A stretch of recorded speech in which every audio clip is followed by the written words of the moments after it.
اقدس پر آج کی ہماری گفتگو سننے کے بعد مجھ جیسے بہت سے آپ میں بیٹھے ہوئے نالائق لوگ میری طرح یہ سوچنے پر مجبور ہو جائیں گے کہ زندگی میں ایک بہت بڑی کمی جو ہے وہ ہم چھوڑ گئے اور کبھی اس جانب توجہ کی ہی نہیں، اور کبھی اس بات کو اہمیت دی ہی نہیں، اور اس پہلو کو کبھی سمجھا ہی نہیں جو زندگی کے لیے لازم و ملزوم تھا اور آخرت کے لیے بھی یہ لازم تھا۔ آج ہم بات کریں گے قرآن مجید فرقان حمید کو پڑھنے کے بارے میں۔ یہ گفتگو قرآن مجید کے فضائل، حقوق کے حوالے سے نہیں ہوگی، بلکہ بالکل پہلا مرحلہ، اور وہ ہے قرآن مجید کے حروف کے اعتبار سے، ادائیگی کے اعتبار سے، قرآن مجید کے وقوف کے اعتبار سے قرآن مجید کو صحیح طریقے سے پڑھنا۔ ہم یہ جانیں گے کہ یہ کتنا ضروری ہے اور اس کی یعنی اس کا خیال نہ رکھنے کے نقصانات جو ہیں وہ کتنے زیادہ ہیں۔ اس علم کو، جو قرآن مجید کو صحیح طریقے سے پڑھنے کے لیے جو علم کو نام دیا گیا ہے، اسے علم التجوید کا نام دیا گیا ہے۔ علم التجوید کیا ہے؟ قرآن مجید کی حروف کی صحیح ادائیگی سکھانا، قرآن مجید کے کہاں پر وقف کرنا ہے، رموز اوقاف کا علم حاصل کرنا، کہاں پر کتنا حروف کو لمبا کرنا ہے، کہاں پر کتنا نہیں کرنا، یہ سارا علم جو ہے یہ علم التجوید کہلاتا ہے۔ یہ کیوں ضروری ہے؟ یہ سورۃ القیامہ کی جو آیت میں نے آپ کے سامنے پڑھی، اللہ رب العزت فرماتے ہیں ان علینا جمعہ وقرآنہ، اے محمد صلی اللہ علیہ وآلہ وسلم، اللہ کے نبی صلی اللہ علیہ وآلہ وسلم جب وحی نازل ہوتی تھی تو قرآن مجید کو یاد کرنے کی غرض سے تیز تیز ریپیٹ کرتے تھے۔ اللہ نے فرمایا لا تحرک بہ لسانک لتعجل بہ، آپ جلدی جلدی پڑھنے کی کوشش نہ کریں، اس قرآن کو جمع رکھنا قیامت تک اور اس کا پڑھایا جانا یہ ہماری ذمہ داری ہے۔ آپ کا کام کیا ہے؟ فَإِذَا قَرَأْنَاهُ فَاتَّبِعْ قُرْآنًا، جب آپ کو فرشتہ قرآن پڑھائے تو آپ اس طرح اس کے پیچھے قرآن پڑھیں جس طرح فرشتہ آپ کو پڑھا رہا ہے۔ یعنی کہ یہ قرآن اللہ رب العزت نے پہلے کس کو سکھایا؟ حضرت جبرائیل علیہ السلام کو۔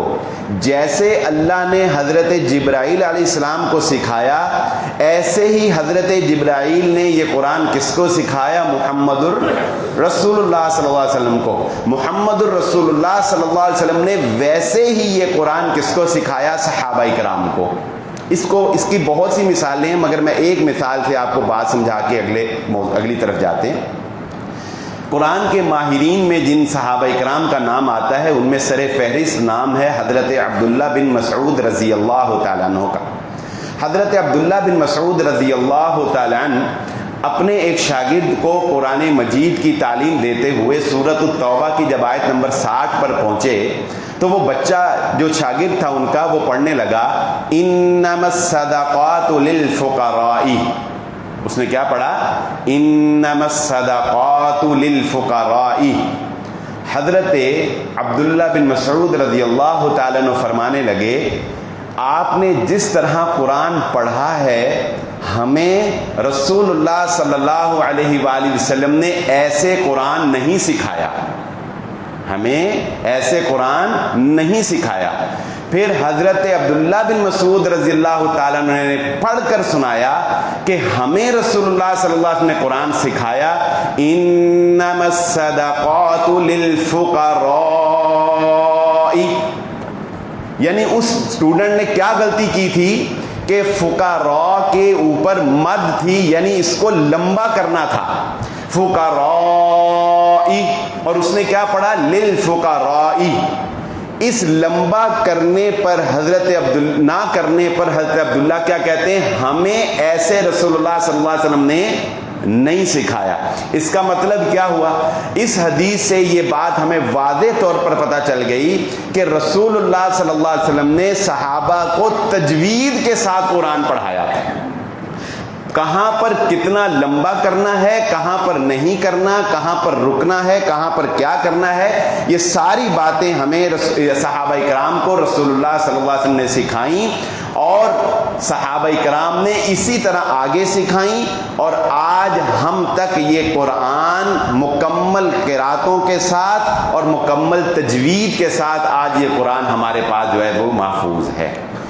اور یہ بات بھی سمجھ لیجئے، یہ پوری دنیا کے اندر صرف قرآن کو یہ اعجاز حاصل ہے کہ قرآن کے حروف کی ادائیگی کے لیے بھی باقاعدہ ایک علم موجود ہے، اور تواتر کے ساتھ سلسلہ در سلسلہ یہ ہم تک موجود آ رہا ہے، وگرنہ دنیا میں کوئی اور کتاب اور کوئی اور لینگویج ایسی نہیں ہے جو علم تجوید رکھتی ہوئی۔ انگلش میں کہیں نہیں بتایا گیا کہ سی کو کیسے پڑھنا ہے، ای کو کہاں سے ادا کرنا ہے، ٹی کو کہاں، کہیں کبھی پڑھا آپ نے انگلش میں؟ تھوڑی بہت ہم نے بھی پڑھی ہے بی اے تک، تو کبھی ہم نے نہیں پڑھا کہ حروف کی ادائیگی کا کسی لینگویج میں بتایا گیا ہو، مگر عربی زبان میں قرآن کو یہ اعجاز حاصل ہے کہ یہ آپ کو بتائیں گے کہ صاد میں آپ کی زبان کہاں ٹچ ہونی چاہیے، سین میں آپ کی آواز میں سیٹی کی آواز آنی چاہیے، حتیٰ کہ یہاں تک بتایا گیا کہ قرآن مجید میں کون سے حروف ہیں جن کو موٹا پڑھنا ہے، ہمیشہ موٹا پڑھنا ہے، کچھ حروف ہیں جن کو ہمیشہ باریک پڑھنا ہے، کچھ حروف ہیں جن کو کبھی موٹا پڑھنا ہے کبھی باریک پڑھنا ہے۔ را کبھی موٹا پڑھا جائے گا جب زبر ہوگی، کبھی جب زیر ہوگی باریک پڑھا جائے گا۔ لفظ اللہ کبھی موٹا پڑھا جائے گا جب پہلے زبر ہوگی، کبھی باریک پڑھا جائے گا جب پہلے زیر ہوگی۔ قاف، اچھا اس موٹے اور باریک سے فرق کیا پڑتا ہے؟ اس موٹے اور باریک سے فرق اتنا پڑتا ہے کہ حضرت ابراہیم علیہ السلام کہتے ہیں اے اللہ مجھے دکھا تو مردوں کو کیسے زندہ کرتا ہے، لیطمئن قلبی، لیطمئن قاف قینچی والا، قاف موٹا، قلبی۔ اب اگر اس قلبی کو کوئی قلبی پڑھ دے، اب بظاہر آپ کو کوئی فرق شاید نہ پتہ لگے، قلب کو اگر قلب پڑھ دیا جائے صرف، تو معنی کا فرق صرف اتنا آئے گا کہ حضرت ابراہیم علیہ السلام کہہ رہے ہیں قرآن میں کہ میں اپنے قلب یعنی دل کے اطمینان کے لیے ایسا دیکھنا چاہتا ہوں۔ اور اگر اس کو موٹا نہ پڑھا جائے بلکہ کاف کتاب والا باریک پڑھ دیا جائے، تو مطلب نعوذ باللہ یہ ہوگا کہ میں اپنے کتے کو اطمینان دلانا چاہتا ہوں، یعنی کاف قلب سے معنی دل بن جائے گا، اور کاف کتاب والے سے باریک پڑھنے سے اس کا معنی کتا بن جائے گا۔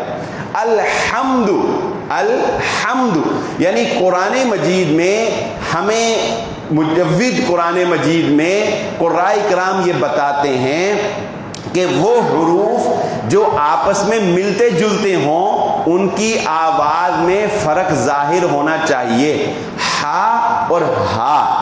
اگر آپ الحمد پڑھتے ہیں تو معنی ہوگا ہر قسم کی تعریف اللہ کے لیے۔ اگر آپ ہا کو حلق سے یہاں سے نہیں نکالتے، آپ نارمل پڑھتے ہیں جیسے ہمارے یہاں نارملی پڑھ جاتے ہیں الحمد الحمد، تو الحمد کے بہت سے معنی ہوں گے نعوذ باللہ، اس میں ایک معنی یہ بھی ہوگا کہ کائنات کا سارا دھواں جو ہے نعوذ باللہ وہ اللہ کے لیے ہے۔ یعنی یہ معمولی بات نہیں ہے کہ آپ کو قرآن مجید تجوید سے پڑھنا نہیں آتا تو آپ کہیں کہ خیر ہے، یہ خیر والی بات اصل میں نہیں ہے۔ تو اسی طرح آپ دیکھیں والعصر، والعصر عین صاد اور را، والعصر اگر آپ اس کو نارمل پڑھتے ہیں والعصر، اب والعصر میں قسم ہے زمانے کی، اور عصر میں والعصر میں قسم ہے قید خانے کی۔ اسیر پڑھتے ہیں نا آپ لفظ، اسیر غلام کو کہتے ہیں، تو والعصر کسی نے دیسی طریقے سے پڑھا والعصر، تو یہ کیا ہے، اس کا مطلب ہی بدل جائے گا، معنی ہی بدل جائے گا۔ یہ تو صرف حروف کی ادائیگی سے معنی میں تبدیلی ہے۔ میں آپ کو ایک مثال بھی دے دیتا ہوں کہ اگر آپ صرف قرآن مجید میں، جیسے ہم نے حضرت عبداللہ بن مسعود رضی اللہ تعالیٰ کی مثال پڑھی، اگر آپ صرف لفظ کو ہلکا سا لمبا نہیں کرتے، اگر آپ لفظ کو پڑھنے میں صرف ہلکا سا لمبا نہیں کرتے تو معنی کچھ کا کچھ اور لفظ کچھ کا کچھ بن جائے گا۔ بڑی مشہور قرآن مجید کی صورت ہے، آپ میں سے ہر ایک کو آتی ہوگی، قل هو اللہ احد اللہ الصمد لم یلد ولم یولد ولم یولد۔ اگر آپ پڑھیں ولم یولد ولم یولد، اب ولم یولد واو حروف مدہ سے پہلے پیش اس کو ایک الف کے برابر لمبا کرنا، یہ ایک قانون ہے تجوید۔ اگر آپ پڑھتے ہیں ولم یولد تو یہ صحیح ہے، یہ آپ کا لمبا کرنا بتاتا ہے کہ یہاں پر واو موجود۔ اگر آپ پڑھیں لم یولد تو آپ واو کھا گئے، آپ ایک پورا حرف ہی کھا گئے۔ تو اب خود آپ اندازہ لگا لیجئے کہ لم یولد اور لم یولد اس میں کتنا فرق، اور قل میں وہی فرق آ جائے، قل هو اللہ احد۔ اگر آپ قل هو اللہ پڑھ دیتے ہیں تو اس کا معنی کیا ہوگا؟ کھائیے، یعنی قل قاف اور کاف کا فرق۔ اس کو آپ اردو زبان کے اندر بھی بڑی آسانی سے سمجھ سکتے ہیں۔ آپ پریکٹس کر لیجئے، گھر جا کے لکھ کے دیکھ لیجئے گا، یہاں پر وائٹ بورڈ کی سہولت نہیں ہے ورنہ میں لکھ کے سمجھا دیتا۔ ہم لفظ اردو میں استعمال کرتے ہیں سورت، صاد، واو، را اور تا، کیا بنتا ہے؟ سورت۔ اس کا معنی کیا ہوتا ہے؟ تصویر۔ وہ ایک غزل کا شعر ہے نا، تیری صورت، وہ صورت تصویر، صورت کا معنی کیا ہے؟ تصویر۔ اچھا، اسی صورت کو اگر آپ سین کے ساتھ پڑھیں، صورت، پڑھنے میں کوئی فرق محسوس ہوگا؟ صورت اور صورت، اگر آپ سین، واو، را اور تا پڑھیں تو اس کا مطلب کیا ہوتا ہے؟ صورت، جو قرآن مجید کی صورتیں ہیں، ایک ٹکڑا۔ صاد کے ساتھ صورت پڑھا جائے تو معنی اردو میں، یہ عربی کی نہیں مثال دے رہا، اردو کی بات کر رہا ہوں، تو معنی کیا بنتا ہے؟ تصویر۔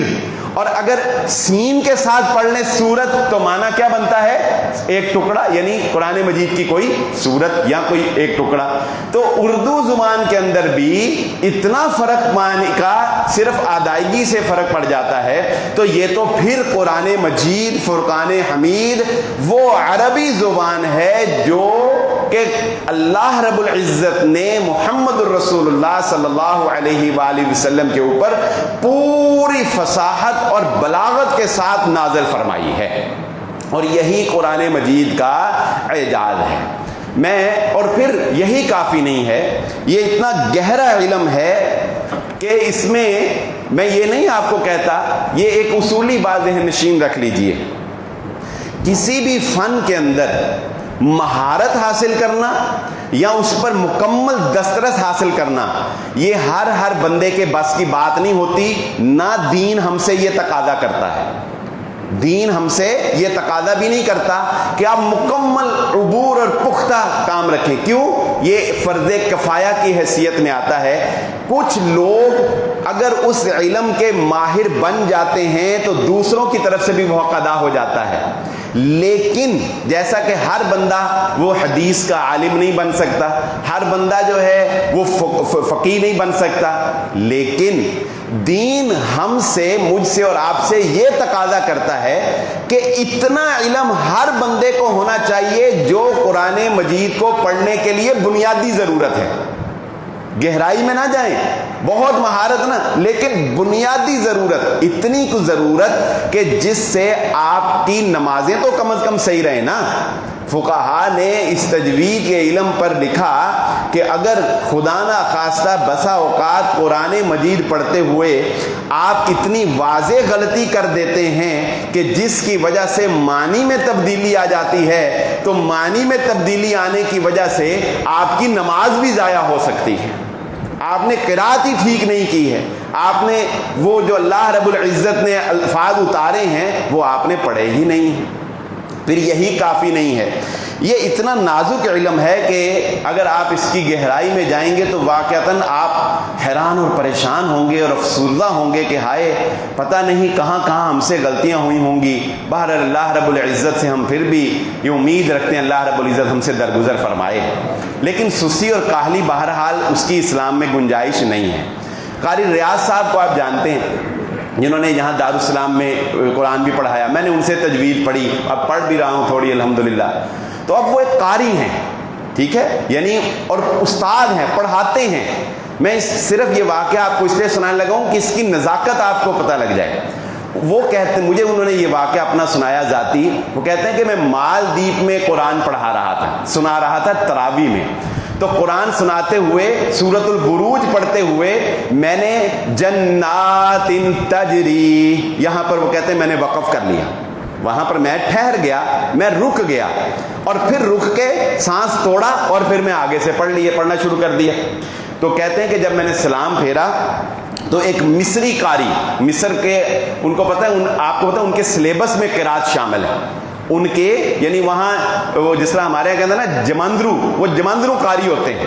تو وہ کہتے ہیں کہ جب میں نے وہ سلام پھیرا تو ایک مصری قاری میرے پاس آیا اور اس نے مجھے کہا کہ حضرت آپ نے جو وقف کیا ہے اس وقف کی وجہ سے معنی یہ بن گیا کہ جنت چلتی ہے. معنی کیا بن گیا؟ جنت چل. حالانکہ اللہ تعالیٰ کیا کہتے ہیں, جنت نہیں چلتی, جنت کے نیچے نہریں چلتی, جنات تجری, جنت کے نیچے نہریں چلتی ہیں. لیکن آپ نے وہاں کلام کو توڑ دیا تو اس سے معنی بدل گیا, جس کی اردو میں کئی مثالیں جو ہیں وہ دی جاتی ہیں کہ روکو مت جانے دو, روکو مت جانے دو. ٹھیک ہے, یہ عام اردو میں مثالیں دیتے ہیں کہ روکو مت جانے دو کا مطلب کیا ہے کہ اس کو بٹھاؤ, اور روکو مت جانے دو کا مطلب کیا ہے کہ جان دے, جان چھڈے.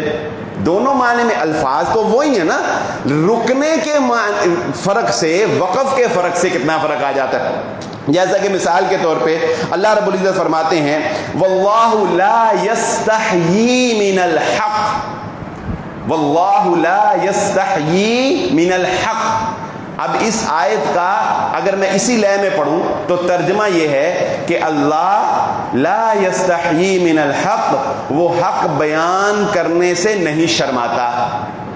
اگر میں پیچھے سے پڑھتا چلاؤں اور واللہ لا پر میں وقف کر لوں, لا پر میں وقف کر دوں, ٹھہر جاؤں, اور پھر آگے سے پڑھوں یستحیی من الحق, تو معنی پتہ کیا ہو جائے گا؟ معنی یہ ہوگا کہ اللہ کچھ نہیں ہے اور وہ حق بیان کرنے سے شرماتا ہے. یعنی صرف وقف کے غلط ہونے کی وجہ سے واللہ لا یہدی القوم الفاسقین, یہاں پر اگر میں لا پہ وقف کر دوں معنی کیا ہے کہ اللہ فاسقوں کو ہدایت نہیں دیتا. اگر میں لا پہ وقف کر دوں تو معنی یہ ہوگا کہ اللہ فاسقوں کو ہدایت دیتا ہے. اور اسی طرح لا تقربوا الصلاة وانتم سکارى, یہاں پر وقف کرنے کو قرائے کرام نے حرام قرار دیا ہے. بعض جگہ ایسی ہیں کہ کیونکہ اگر آپ لا تقربوا الصلاة پہ وقف کر دیتے ہیں تو آیت کا معنی بدل جاتا ہے. معنی یہ بن جائے گا کہ بھئی تم نے نماز کے قریب نہیں جانا, اور اگلا جملہ کٹ کے آگے سے جڑ جائے گا. تو قرآن مجید کا پڑھنا یہ اتنا لائٹ نہیں ہے جتنا ہم نے اس کو لائٹ لیا ہوا ہے, جتنا کہ ہم اس کو دیسی طریقے سے جو پڑھ رہے ہیں. اور اکثر یہ لوگ جو ہیں یہ کہتے ہیں کہ جی خاص امام کیوں, یہ بھی چلے مسئلہ آج سمجھ لیجیے. اکثر لوگ یہ کہتے ہیں نا جی, یہ بھی ایک تصور لوگوں میں پایا جاتا ہے, جی خاص امام کیوں منتخب کیا جاتا ہے, کوئی بھی امام نہیں ہونا چاہیے, کوئی بھی آپ میں سے اٹھ کے آ کے قرآن پڑھ لے. لو مجھے بتاؤ ایسا قرآن کوئی بھی اٹھ کے پڑھ لے تو نمازوں کا کیا بنے گا بتاؤ؟ آتا ہے آپ کو تجوید کے ساتھ قرآن پڑھنا؟ امام کی ضرورت اس لیے ہے کہ وہ امام قرآن مجید کو اس کی صحیح ادائیگی کے ساتھ, حروف کے قیود کے ساتھ, لمبا کرنے کے ساتھ, چھوٹا کرنے کے ساتھ, مخارج جہاں سے اس کو پڑھنا ہے اس کے لحاظ سے قرآن پڑھتا ہے. چلو آپ کو نہیں آتا, کم از کم امام کا تو صحیح ہوگا, اور اگر امام کا ہی غلط تو پھر تو اس لیے ہر ایک کو مسلح پہ کھڑا کر دینے والی روایت جو ہے یہ کوئی اتنی اچھی نہیں ہے. صرف یہی نہ دیکھا کرو کہ اس کی شلوار اونچی ہے، داڑھی ہے، رفع الیدین کرتا ہے، ٹھیک ہے اپنے مسلک کا، چلو انہوں مسلح پہ کھڑا کر دو، قرآن چاہے اس کو آتا ہے یا نہیں آتا۔ تو قرآن مجید فرقان حمید جو ہے یہ ایسے ہی نہیں کسی کو امام بنا دیتا کہ پیچھے ڈاکٹر بھی کھڑے ہیں، انجینئر بھی کھڑے ہیں اور بڑے بڑے علم والے کھڑے ہیں، لیکن ایک چھوٹا سا بچہ 12-13 سال کا وہ آپ کا امام بن گیا، اس لیے کہ اس کے سینے کے اندر قرآن کا علم ہے۔ تو قرآن مجید فرقان حمید کو توجہ کے ساتھ کوشش کریں کہ آج کے بعد اگر جو بھائیوں نے الحمدللہ پڑھا ہے وہ اچھی بات ہے، جنہوں نے نہیں پڑھا ان کو یہ چند ایک مثالیں دے کر میں اس بات کی طرف توجہ دلانا چاہتا ہوں کہ اس کو سیکھنے کی کوئی قید نہیں ہے، عمر کی کوئی قید نہیں ہے، اور کوشش ضرور جاری رکھنی چاہیے۔ میں شاید پہلے بھی یہ بات آپ کے ساتھ شیئر کر چکا ہوں، میں ترجمہ قرآن ایک کلاس پڑھاتا تھا تو میرے پاس ایک بزرگ پڑھتے تھے، کوئی ان کی راؤنڈ اباؤٹ بھی 60 کے راؤنڈ اباؤٹ ان کی ایج ہوگی۔ تو ہم نے ایک دفعہ نا ریٹن ٹیسٹ لیا، تحریری ٹیسٹ، تو وہ بیچارے پہلے تو کلاس میں ایسے ہی بیٹھے رہتے تھے، جب تحریری ٹیسٹ کی باری آئی تو انہوں نے مجھے صاف طور پہ بتایا کہ جی مجھے نہ لکھنا آتا ہے نہ پڑھنا آتا ہے، بس آپ کی باتیں سنتا ہوں، مجھے سمجھ کچھ نہیں آتی۔ تو میں نے ان سے پوچھا کہ باتوں میں ایک دفعہ بات ہوئی کہ اگر آپ کو لکھنا نہیں آتا، پڑھنا نہیں آتا، پھر آپ اتنے ریگولر ترجمہ قرآن کلاس میں جو ہے وہ آتے ہیں شوق سے؟ تو انہوں نے ایک بڑا پیارا جواب دیا، انہوں نے کہا جی میں صرف اس لیے آتا ہوں کہ جب میں مروں گا تو اللہ رب العزت کے ہاں یہ بات مجھے بچا سکتی ہے کہ یا اللہ میں نے قرآن مجید کا علم حاصل کرنا شروع کر دیا، میں قرآن کا طالب علم بن گیا تھا، آگے آنا نہ آنا وہ میری قسمت، میری عمر نہیں تھی مجھے سیکھنا، میرے اتنا ذہن نہیں تھا، میرا اتنا علم نہیں تھا کہ میں پڑھ سکتا، بچپن میں نہیں پڑھایا گیا، جوانی میں نہیں پڑھایا گیا۔ تو یہ عذر انشاءاللہ اللہ رب العزت کے ہاں ہمارا قابل قبول ہو جائے گا، نہ بھی اگر آئے نا کوشش تو کی ہو نا، اگر کوشش ہی نہیں کی تو پھر بتائیں کیا کہیں گے۔ اگر قرآن ایک تو بندہ ہے نا جی اس کی ایج ہوگی 55 سال 60 سال، ٹھیک ہے مان لیا کہ اب ابیلٹی نہیں رہی کہ وہ اس کی ادائیگی صحیح، مگر کوئی 15 منٹ 10 منٹ 5 منٹ روز قرآن کو دیتے ہو، اگر دیتے ہو تو کوئی مسئلہ نہیں، پھر میں کہتا ہوں جیسا تیسا بھی پڑھو انشاءاللہ اللہ رب العزت قبول کرے گا، اور اگر دیتے ہی نہیں قرآن کو وقت پھر کیا عذر پیش کریں گے۔ اور آپ زیادہ دور نہ جائیے، میں سلف صالحین کی بات نہیں کرتا، میں صحابہ کی، تابعین، تبع تابعین کی بات نہیں کرتا، میں اپنی اور آپ کی بات کرتا ہوں۔ آج سے 20 سال پیچھے چلے جائیے، شاید میں 10 سال کہوں تو بھی گزارا ہو جائے، لیکن 20 سال پیچھے کنفرم لوہے توڑ بات ہے کہ ہمارے معاشرے میں آج سے 20 سال پہلے لوگوں کی صبح اس وقت تک نہیں ہوتی تھی جب تک وہ کچھ نہ کچھ قرآن پڑھ نہیں لیتے تھے۔ ہر بندہ، بچے، مائیں گھروں میں، عورتیں، ہماری صبحیں قرآن کے پڑھنے سے ہوتی تھی، چاہے کوئی ایک رکوع پڑھے، چاہے کوئی ایک۔ اب کیا حال ہے؟ اب ہماری صبح 12 بجے ہو رہی ہے، اب ہم نے قرآن تو دور کی بات ہے، اب تو نمازوں کی فکر پڑ گئی۔ تو بہرحال اس طرف جو ہے وہ توجہ کریں۔ اب میں ایک بات آپ کے ساتھ شیئر کرنا چاہتا ہوں اس حوالے سے۔ علماء کرام نے یعنی تجوید کے ماہرین قراء کرام نے قرآن مجید کو پڑھنے میں جو غلطیاں ہوتی ہیں ان کو 2 حصوں میں تقسیم کیا ہے، اور ان کو لحن جلی اور لحن خفی کا نام دیا ہے۔ اس سے آپ کو یہ اندازہ ہو جائے گا کہ آپ کے اندر کس طرح کی مسٹیکس ہیں، تاکہ ہم ان مسٹیکس کو خود سے دور کر سکیں۔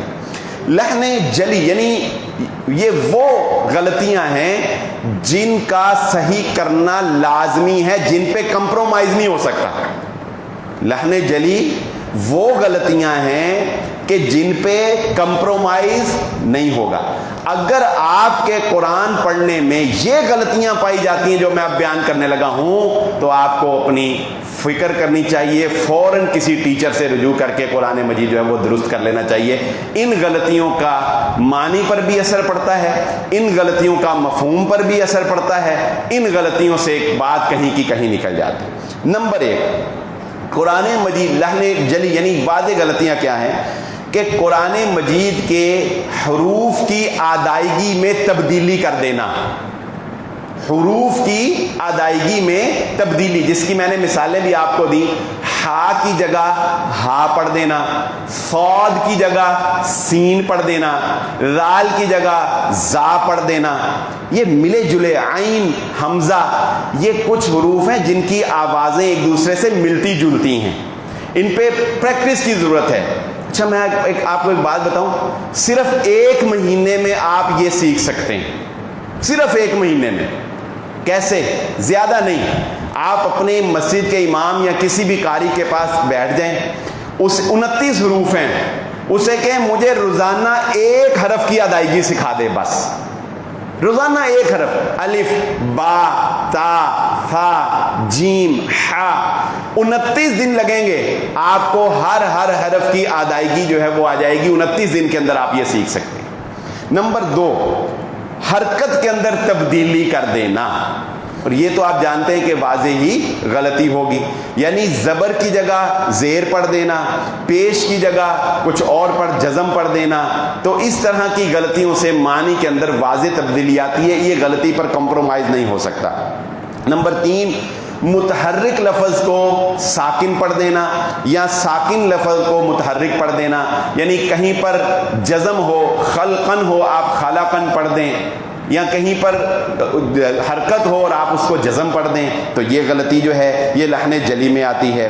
اور اسی طرح یہ نمبر 4، حروف کو کم کر دینا، یہ جو میں اس میں یہ سمجھتا ہوں کہ یہ جو نمبر 1 ہے نا حروف میں تبدیلی، اور نمبر 4 حروف کو کم کر دینا، یہ بڑی سینسٹیو ہیں دونوں، یہ زیادہ سینسٹیو ہے۔ جو دوسری تیسری یہ اتنی سینسٹیو نہیں ہے، 5ویں بھی اتنی سینسٹیو نہیں، یہ دونوں بڑی سینسٹیو ہے، ان پہ ذرا توجہ کریں۔ ایک پہلی جو میں نے بیان کی، اور دوسری حروف کو کم کر دینا، یہ بھی ہم سے اکثر غلطی ہو جاتی ہے، جیسا کہ میں نے آپ کو مثال دی تھی، لم یلد ولم یولد، ولم یولد، اب اگر آپ ولم یولد پڑھ دیں گے تو آپ نے واو کھا گئے، آپ نے واو حذف کر دی، واو ختم کر دیا، حروف ایک حرف آپ کھا گئے۔ تو ایسی غلطیاں کہ جن کی وجہ سے حرف کھایا جائے، اس کو قراء کرام کہتے ہیں کہ یہ لحن جلی ہیں، یعنی یہ صاف طور پہ غلطیاں ہیں جن پہ کمپرومائز نہیں ہو سکتا۔ نمبر 5، شد والے حروف کو مخفف پڑھ لینا، یعنی بغیر شد کے، اور اسی طرح مخفف یعنی اس کے اپوزٹ کر لیں کہ مخفف کو شد کے ساتھ پڑھ لینا۔ بہرحال یہ 3 جو ہیں یہ اتنی میرا خیال ہے شاید ہم سے اتنی نہ ہوتی ہوں۔ نمبر 1 اور نمبر 3 اس پہ ذرا خاص فوکس کرنے کی ضرورت ہے۔ پھر دوسری کیٹیگری آتی ہے لحن خفی کی۔ لحن خفی کو فقہا نے مکروہ قرار دیا ہے، یعنی یہ غلطی بھی ناپسندیدہ ہے، لیکن چلو اس غلطی سے اتنا کوئی معنی کے اندر تبدیلی نہیں آتی کہ جس سے ہم کہیں کہ یار یہ بہت زیادہ سینسٹیو ہے، نہیں، تھوڑا سا اس پہ ریلیکسیشن۔ نمبر 1، جو میں نے آپ کو حضرت عبداللہ بن مسعود رضی اللہ تعالیٰ عنہ کی مثال دی کہ کسی جگہ پہ حروف کو لمبا پڑھنا ہے، مد کرنی ہے، مد کے بھی پھر آگے کئی طریقے ہیں، 3 الف کے برابر، 2 الف کے برابر، 1 الف کے برابر، کہاں پر 1 الف کے برابر کرنی، کہاں پر 2 الف کے برابر، کہاں پر 3 الف کے برابر کرنی، وَلَضَّالِّينَ کتنا لمبا کرنا ہے، یہ کون بتائے گا؟ یہ استاد بتائے گا، قاری بتائے گا، اور پورے پیمانے موجود ہیں، پورے پیمانے موجود ہیں جس سے وہ آپ کی پریکٹس جو ہے وہ کروائے گا۔ آپ کسی نا گلوکار کو پوچھ کے دیکھیں، کسی غزل گانے والے گائک کو پوچھ کے دیکھیں، وہ لوگ آپ کو بتائیں گے کہ جب تک دن میں روزانہ 2-2 3-3 گھنٹے وہ ریہرسل نہ کر لینا، وہ صحیح طرح سے گا نہیں سکتے، وہ صحیح طرح سے مجھے اس کا تجربہ ہوا ہے، میں آپ کو بتا دوں مجھے یہ بات کیسے پتہ چلی۔ ہم سے ایک دفعہ، بہت یہ پرانی بات ہے، تب وہ بندہ اتنا فیمس نہیں تھا، راحت فتح علی خان، اس نے ہم سے فرنیچر بنوایا۔ تو میرا بھائی جب مجھے نہیں پتا کون ہے کیا نہیں، وہ میرا چھوٹا بھائی جب اس کے گھر گیا فٹنگ وغیرہ کرنے، تو آگے سرنگیاں تبلے ہیں وہ پڑے ہوئے سارے، وہ مجھے اس نے وہیں سے فون کیا، کہتے یار پتہ نہیں کدے کار آ گئے، تجھے تو ڈر لگ رہا ہے۔ میں کہا کوئی بات نہیں، ٹینشن ہے۔ تو اس سے پھر تھوڑی سی نا سلام دعا ہو گئی اس کے رشتہ دار۔ تو وہ اس وقت بھی جب میرا بھائی گیا نا، تو کہتا ہے جی اس وقت بھی وہ ریہرسل کر رہا تھا۔ تو تو اس نے مجھے بتایا کہ ہم جب تک ریگولر ریہرسل نہیں نہ کرتے، ریگولر پریکٹس نہیں کرتے، یہ نہیں کہ مہینہ نہ ڈیلی بیسس کے اوپر، اس وقت تک ہم صحیح طرح گا نہیں سکتے، اس وقت تک ہمارے سر نہیں بنتے. اور میں کہتا ہوں کہ ہماری ترجیحات کیا ہیں کہ گلوکار گانوں کو اتنا وقت دے رہے ہیں، اور وہ جو اللہ رب العزت نے قرآن نازل فرمایا ہے اس کو دینے کے لیے ہمارے پاس 10 منٹ نہیں ہے، 15 منٹ نہیں ہے. اور یہ بھی اس وقت تک صحیح ادا نہیں ہو سکتا جب تک ریہرسل نہ ہو.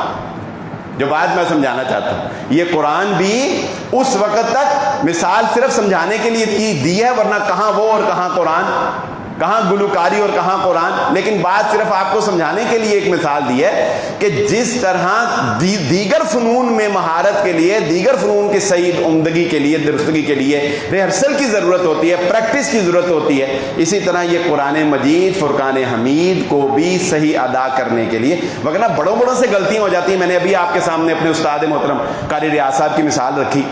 غلطی ہو جانا ایک الگ بات ہے، بڑوں سے ہو جاتی ہے، مگر پریکٹس شیڈول کے اندر، لائف کے اندر اس کو جو ہے وہ شامل کریں. لحن خفی کی ایک مثال یہ تھی مد کو چھوڑ دینا، یعنی لمبا کرنے کو چھوڑ دینا. دوسری، موٹا حروف پڑھنے کی جگہ اس کو باریک پڑھ دینا، یعنی کسی حروف کو موٹا، قل هو اللہ، قل هو اللہ، یہ کون سی غلطی ہوگی؟ یہ لحن خفی. قل هو اللہ، اس کو اللہ کو موٹا پڑھنا ہے، آپ اس کو باریک پڑھ دیں تو یہ غلطی تو ہوگی یہ بھی، لیکن یہ ذرا ہلکے درجے کی غلطی. اور نمبر 2، غنہ نہ کرنا، غنہ کرنے کی جگہ پہ اظہار کر دینا. غنہ کرنا یہ اپنی ایک الگ پوری ٹرم ہے کہ غنہ کیسے ہے، کہاں پہ ہے، کیا اس کے قواعد ہیں، کیا ضوابط ہیں. بہرحال آج کی اس گفتگو کا لب لباب اور خلاصہ کلام جو مثالوں کے ساتھ میں آپ کے سامنے رکھنا چاہتا تھا وہ یہی ہے کہ قرآن مجید فرقان حمید کا پہلا حق یہ ہے. ہم کہتے ہیں نا جی قرآن کا حق یہ ہے، اس کو سیکھو، ترجمے سے پڑھو، عمل کرو، دوسروں کو پہنچاؤ، یہ ساری بعد کی باتیں. پہلا حق یہ ہے اس کو صحیح پڑھنا. صحیح پڑھا ہی نہیں جائے گا تو بات آگے کہاں چلے گی؟ ترجمہ کیسے صحیح ہوگا؟ حرف ہی صحیح نہیں ہوں گے. دیکھیں جملہ کس سے بنتا ہے؟ کلمے سے. کلمہ کس سے بنتا ہے؟ حرف سے. اگر آپ کا حرف ہی صحیح نہیں تو کلمہ غلط، کلمہ غلط تو جملہ غلط، جملہ غلط تو معنی غلط، معنی غلط تو عمل غلط، سب کچھ غلط. تو حرف بنیاد ہے قرآن مجید کی، حرف صحیح ہوگا تو آگے بات چلے گی. اس لیے سب سے پہلی چیز اس کے اوپر فوکس کریں، خود بھی اور اپنے بچوں کو بھی. قرآن مجید جو ہے وہ تجوید کے قواعد و ضوابط کے ساتھ، جو نادرہ پہ جو پڑھ رہے ہیں بچے ان کو بھی تجوید کے قواعد و ضوابط، بنیادی چیزیں، بہت گہرائی میں نہیں کہتا کہ آپ 2 سال کے کورس کروائیں، بنیادی چیزوں میں جو ہے فوکس کریں. اور بالخصوص جیسا کہ میں نے مثالوں سے واضح کر دیا، وہ غلطیاں کم از کم جن کے سے معنی تبدیل ہو جاتا ہے، جن کے بغیر گزارا نہیں ہے، ان غلطیوں کو ضرور جو ہے وہ ہمیں کور کرنا چاہیے. اللہ رب العزت سے دعا ہے جو کہا اور جو سنا اللہ رب العزت سمجھنے کی اور عمل کرنے کی توفیق عطا فرمائے. وآخر دعوانا الحمدللہ رب العالمین.